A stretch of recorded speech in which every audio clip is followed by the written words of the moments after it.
Premiera novega trenerja je bila uspešna, tekma pa zanimiva, kot štajersko-prekmurski derbi običajno so. Na koncu pa zmaga s čudovitim zadetkom Soudanija za naše pubece. Maribor Mura, torej 1-0, tu so najzanimivejši trenutki tega obračuna.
Dobro, prije svega hvala ovim divnim navijačima koji su došli danas da nas podrže i koji su nam bili velika podrška, posebno u trenucima kad nismo bili dobri, kad smo patili.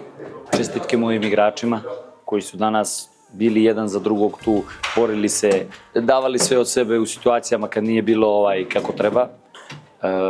Dobra pobjeda za nas, važna 3 boda. Sigurno da smo očekivali da budemo bolji, ali Maribor je u nekim prošlim utakmicama bio bolji pa nije pobjedio. Dobra pobjeda, 3 boda, okrećemo se dalje, puno rada je pred nama i moramo se dobro odmoriti i nastaviti da radimo dalje i nastaviti da imamo progres. No, I think it was a difficult game, but with the new coaching, I have to give credit to the coaching staff. You know, they bring so much energy in the training sessions, by the side of the pitch before the game, try to give confidence to the players. So I think it was a difficult game, but in the end, very happy that we win, and obviously for me and the whole team, a clean sheet also very important.